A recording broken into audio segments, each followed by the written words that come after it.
Good afternoon, everyone. Welcome to our Thursday edition, Thanksgiving edition of your angel guidance reading. I just took a moment to ask God and the angels what it is we need to carry with us as we go throughout the rest of our day or into our evening, to carry with us into our journaling or into meditation at some point in time today, or just a message that we might just need to hear in this now. The first card that popped for us today was the Follow Your Heart card. Sometimes we get on a path that looks good, feels good for a little bit, and then the honeymoon phase is over, and all of a sudden it's like you're not where you thought you were going to be, or you're not where you're not where you're supposed to be. We're just being asked to follow we are all being asked to follow our heart into and onto a path that feels absolutely awesome for us. Following the path that we love, that makes us feel good, that brings us joy, is how we know that we're doing the things that God and the angels have asked us to do, and it's part of our path and plan. The next card that comes for us today is the Artistic Expression card. Just do something that feels fun. Hello, Gabrielle. Feels fun and artsy, and this could be just drawing, or for me it's quilting and sewing, which I haven't done for a while, so it's a good reminder for me to get into the things that maybe it's just a hobby for you, maybe it's something that you're actually very passionate about. Whatever it is that makes you feel artsy and creative, get into that. It's the creative spark that we sometimes overlook that makes us feel a little bit run down at the end of the day, but definitely get into some artistic expression. We had 5 cards that fell all together for us today, and the first one is freedom. And this is like to find the freedom from within. This morning the messages that I received was to stop struggling with everything. Hello, Patricia, wonderful to see you.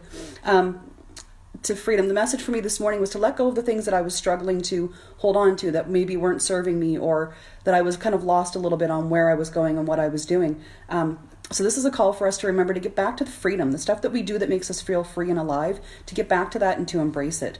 The next card that comes for us is Open Your Heart to Love, and just be open. There's so much love around us for us to share and to give and to have and to be in this world.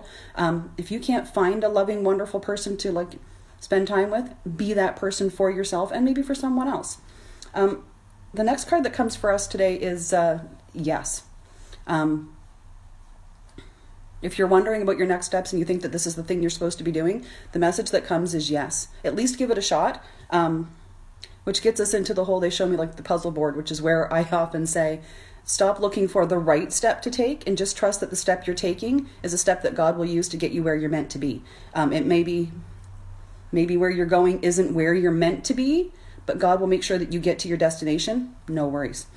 Priorities is the next card that comes for us, and this is a good indication for us to sit down and really examine what's important to us. What's important, what matters, what are we putting first in our lives, what are we holding on to in our life that maybe doesn't really strike that much importance to us, but it's there and we're working with it because it's something we've always done. Sit down and get a list of priorities in motion, written out, and take a good look at them. Are they really things that you're interested in and are a priority for you? The final card that falls for us today, and I always giggle when I get this card, is the fertility card. And I giggle over it because everybody always thinks, oh my gosh, a baby, we're going to not always. And that's a wonderful, beautiful thought, which is funny. I just saw somebody's name who popped up who just recently had a baby. Hi. But this card actually speaks to our abundance and the procreation of more love, more light, more awesomeness, more abundance in our life, to just keep the path that you're on, and you will get to where you need to be to have that fertility of abundance and creativity and love and light come into your life. So that's our reading for today. I hope you all have a wonderful day. And to all of my friends in the USA, have a wonderful Thanksgiving Day. I hope you get to enjoy your family and your friends and have an awesome time. May your angels walk with you always, and I hope you all have an awesome day. Mwah.